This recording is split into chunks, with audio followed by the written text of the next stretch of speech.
The ocean takes up 71% of our planet, and yet only 5% of it has been explored by science. Welcome to the 95%, where we talk about just what could be hidden in the oceans of our beloved planet. Today, we explore 12 mythical creatures that haunt the travelers of our waters. Be prepared to enter the depths, because now, we're diving in. The Kraken is not merely a creature, it's an omen, an embodiment of the ocean's indifference, of nature at its most colossal and unknowable. Born from Norse maritime folklore, the Kraken was described as a beast so massive it could be mistaken for an island. Sailors told of deceptive shallows, only to realize too late they'd anchored atop the back of a Leviathan. With tentacles large enough to pull entire ships beneath the waves and eyes like twin moons submerged, the Kraken rose from Scandinavian myth into legend. In the 18th century, naturalists like Eric Pontoppidan fueled belief by claiming it was a real species, devouring schools of fish and entire vessels alike. And while skeptics scoffed, the deep began revealing truths.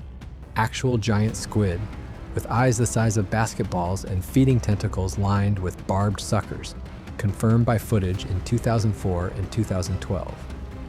These squids stretch up to 40 feet, monstrous, but still shadows of the Kraken's fabled size. What makes the Kraken so haunting is not just its potential basis in reality, but its symbolic weight. It's the terror of the unknown depths, the fear of being swallowed by something ancient, indifferent, and vast beyond comprehension. A force that sleeps beneath miles of black water, unseen, until it's too late. The Kraken is not just a monster, it's a mirror held up to our deepest fears. Insignificance, helplessness, and the abyss we dare not name. But where the Kraken evokes earthly dread, the Leviathan whispers of apocalypse. Not merely a sea monster, the Leviathan is a force of biblical wrath, chaos incarnate.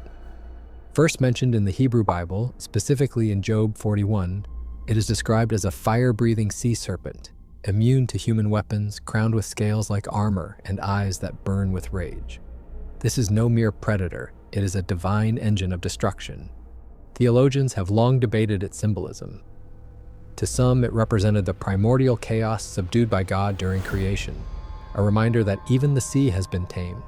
To others, it was an embodiment of Satan, awaiting destruction in the end times. But for sailors and storytellers alike, the Leviathan became a living nightmare, a creature so vast it could coil around entire islands, crushing fleets with a flick of its tail. Myths from other cultures echo this image.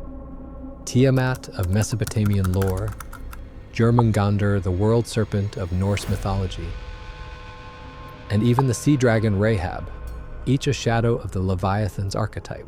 In modern eyes, the Leviathan can be read as a metaphor for unstoppable destruction, the wrath of nature, divine punishment, or the deep-seated fear of losing all control. It is the serpent lurking just beneath the surface of our understanding, waiting, coiled in the dark. Cthulhu is not a monster. Cthulhu is an idea that poisons thought. Dreamed into existence by writer H.P. Lovecraft in 1928, this godlike entity is not bound by myth, scripture, or sea. It sleeps beneath it, dead yet dreaming in the sunken city of Relier.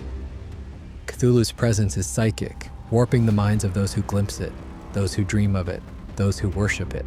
It's described as gargantuan, humanoid yet alien, with leathery wings, rubbery skin, and an octopoid head, a visage that scrambles the sanity of mortals.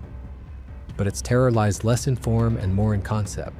Cthulhu represents the cosmic indifference of the universe. Not evil, not malicious, simply beyond comprehension. It doesn't care if you exist, it simply is. Unlike Leviathan or the Kraken, Cthulhu is not confined to the sea. It is sleeping under it, waiting for the stars to align. When they do, legends say it will rise not just to destroy civilization, but to unravel the very structure of reality. Time, thought, physics, none survive Cthulhu's awakening. It spawned an entire genre, cosmic horror, where terror isn't found in monsters, but in the realization that humanity is insignificant, that we are ants on the crust of something ancient, dreaming below. Off the ghostly coasts of Japan, when the moon is pale and the fog clings low to the waves, sailors whisper of a spirit that should not be. The baked Kujira, the ghost whale. Unlike the colossal Kraken or the divine Leviathan, Baked Kujira is not known for violence, but for presence. It appears as the skeletal specter of a whale, glowing and translucent, gliding silently through the waves accompanied by ghostly birds and fish. Fishermen who attempt to harpoon it find their weapons pass through without resistance, and then misfortune follows. The legend says those who encounter the baked Kujira are cursed, villages struck by plague, famine, fire. No roar or scream heralds it, only silence and sorrow. Its appearance is both a warning and a lament, a wandering spirit of the ocean mourning what mankind has done to the sea. Some believe it is the vengeful soul of a hunted whale, killed but never honored, returning as a yokai to haunt the shores. Others say it's an omen from the ocean itself, reminding us of the balance broken between man and nature. More than a monster, baked Kujira is a grief. It does not attack, it mourns. And yet its sorrow corrodes like salt in an open wound. In the stillness of a foggy night, it may pass silently by your boat, leaving only the chill of impending ruin in its wake. A ghost in the water, a curse made flesh, a warning unheeded. In the heart of British Columbia, beneath the dark waters of Lake Okanagan, something stirs. A creature older than the settlers who first chronicled its name. Locals call it Ogopogo, a serpentine beast said to stretch up to 50 feet long, with a horse-like head and an undulating dragon-like body. But long before it became a Canadian cryptid, the indigenous Selkies people spoke of a terrifying prospect, the lake demon. According to tradition, the lake demon was a powerful water spirit requiring offerings before crossing its domain. More than anything, this creature was respected. Some tales describe it as a guardian, others as a punisher of those who disrespect the natural world. Modern sightings of Ogopogo describe a sleek, dark form, moving with impossible speed across the lake's surface, leaving wakes too large to be caused by mere waves or fish. Photographs and videos are inconclusive, but the legend persists, not because of proof, but because of presence. Locals still feel watched when the lake grows quiet. Some swear the water grows colder just before an encounter. Ogopogo may be a cousin of Loch Ness's famous denizen, or a relic from a prehistoric time. But its power lies less in biology and more in belief. It represents mystery in a place that seems knowable, a ripple in the assumed calm. When the lake is still and the sun sets behind the mountains, remember, the surface is only a skin. Something ancient may still live beneath. The Grindylow is no Leviathan, no colossus of the deep. It doesn't shatter ships or awaken doomsday. Instead, it waits, quietly in ponds, marshes, and still waters, especially in the fens of Yorkshire and Lancashire. It's small, wiry, green, long arms, longer fingers, and it loves children. Not in the way a kindly forest spirit might. No, Grindylow stories are told to scare children away from water's edge. It's said they lurk beneath the surface, waiting for a careless footstep, a curious peer over the bank. Then those long arms snake out, wet and cold, and drag the victim below, never to surface again. Some believe Grindylows are rooted in pagan water spirits or old Celtic lore, personifications of water's danger given form to teach caution. Others see them as twisted remnants of drowned souls, corrupted and cursed. In modern times, they've slithered into literature and folklore collections, most notably appearing in the Harry Potter universe as aquatic menaces in the Black Lake. But don't mistake fiction for comfort. To the old world, Grindylows were real, not monsters, warnings. That water, while calm, can still kill. That danger is not always large or loud. It's quiet, patient, waiting. So if you ever find yourself beside a fog-draped fen and the water grows still, too still, listen. You may hear the soft drag of wet fingers beneath the surface. And if you see ripples where there should be none, step back. Something is watching.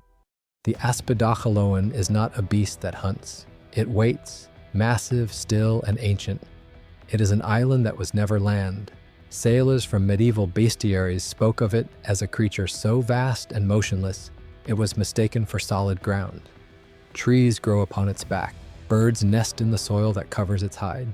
But it is alive, and it knows. When seafarers come ashore upon this false island, they rest. They light fires, they anchor.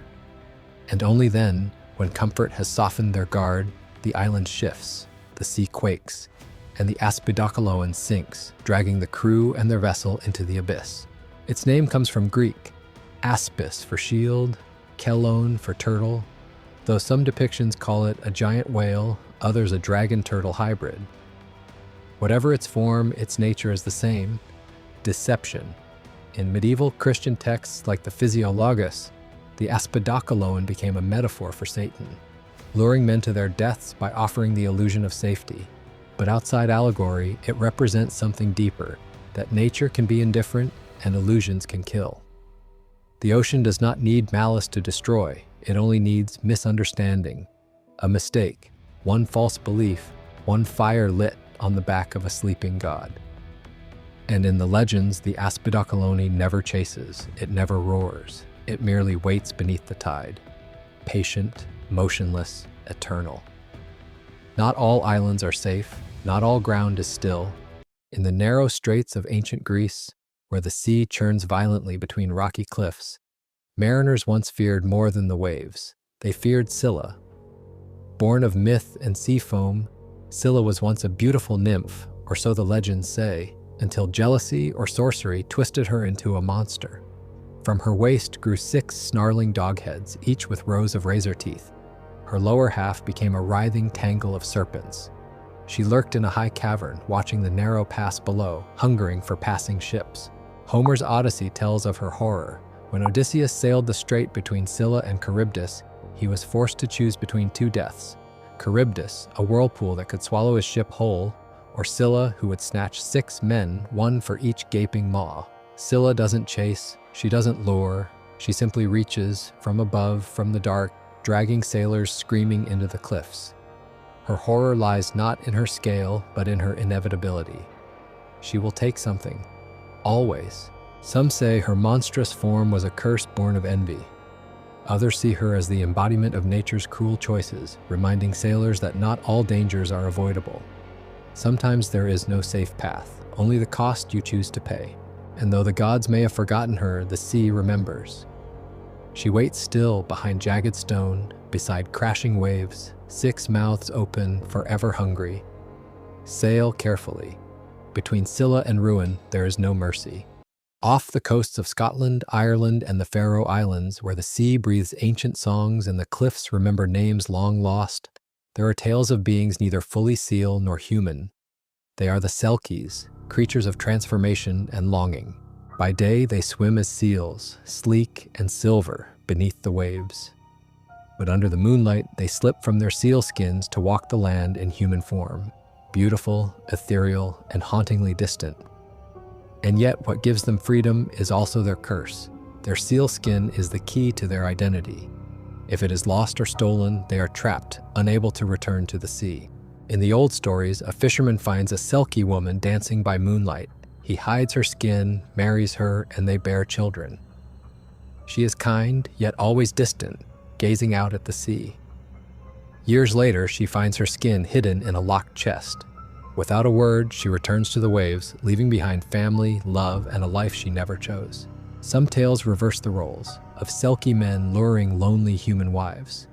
In all versions, there is love, but also longing. The sea calls them home. The Selkie is a symbol of freedom, of identity, and the deep ache of being caught between 2 worlds, not quite belonging to either. Their beauty isn't just in form, but in the sadness they carry, a sadness that echoes like waves through time. And still, they swim. Highlands of Scotland, where lakes lie deep and ancient, there are tales of a beast that looks like a horse, but isn't. This is the Kelpie, a shapeshifter, a predator cloaked in beauty. Kelpies dwell in lochs and rivers. They often appear as majestic black horses, enticing to travelers or children wandering too close to the water's edge. If mounted, the rider finds themselves stuck, unable to dismount. The Kelpie then charges into the loch, dragging its victim into the depths to drown and devour. Some legends tell of Kelpies shifting into handsome men or women, luring lonely souls to a watery grave. But always there is one sign: their wet hair or the faint scent of algae clinging to them, a warning for those who know what to look for. Despite their horror, Kelpies were also said to be incredibly strong. In rare tales, those who managed to steal a Kelpie's bridle or harness could command the beast and use its power. But such victories are fleeting. The loch always calls its child back. The Kelpie reflects a truth known to those who live by water. Beauty can kill, and trust misplaced can be fatal. It is the danger of the familiar, the horse, the loch, the stranger, turned malevolent. So if you ever see a lone horse standing by a Scottish loch, eyes too intelligent, body too still, walk away. Some creatures wear their lies like a bridle. Far from the warm southern seas, in the frozen reaches where sunlight is dim and silence reigns, there is a creature that few have seen, and fewer have survived. The Galuchart, also known as the Ice Devil, is a mythic beast said to dwell beneath Arctic waters and glacial shelves, feeding on ships and secrets buried in the cold. This creature is not swift or wrathful like the Kraken. It is slow, deliberate, and ancient, more force of nature than monster. Descriptions vary. Some say it resembles a giant crustacean with frozen spines and a shell like blue crystal. Others describe it as serpentine, coiling through underwater caves carved from centuries of pressure and silence. What all stories agree on is this: where the Galuchart goes, the ice breaks. Sailors hear deep cracking before disaster strikes. Ships vanish without a trace. No wreckage, no survivors, only silence and drifting ice. It is said to be a guardian of the polar deeps, perhaps not evil but territorial, awakened only by intrusion. In some Inuit and Norse-inspired folklore, it is treated with reverence, a spirit of the frozen sea, not unlike a god or elemental force. Where the sea is frozen and maps turn white, that's where the Galuchart lives, and in its presence, nothing stays warm. In the annals of nautical superstition, no ghost ship haunts the imagination quite like the Flying Dutchman. A vessel doomed to sail the seas forever, it is both warning and omen, a cursed mirror of every sailor's deepest fear. The legend originates from the 17th century Dutch maritime world, during the age of colonial trade. The story tells of a proud and stubborn captain, often named Van der Decken, who refused to turn back during a violent storm near the Cape of Good Hope. He challenged God or the devil, cursing himself in arrogance. The punishment? Eternal life at sea. Neither he nor his crew would ever set foot on land again. Sightings of the Flying Dutchman stretch from southern Africa to the Arctic, always cloaked in storm clouds and glowing with unholy light. Sailors say if you see her, doom follows, either death, disaster, or a voyage that never ends. Some tales speak of the Dutchman trying to send messages to the living. Other versions say the ship seeks redemption, sailing endlessly in search of forgiveness that will never come. It's more than just a story. For many sailors, the Flying Dutchman became a metaphor for obsession, guilt, and the price of defying fate. A beautiful, terrifying reminder that the sea remembers every oath, every curse, and never forgets. If you glimpse a ghostly ship through the fog, sails full despite no wind, don't look twice. That isn't something you were meant to see. These are more than monsters. They are warnings, whispers, wounds in the fabric of the known world. They ask one question: do you really think the ocean is empty? Because in the 95%, there's always something you don't know about.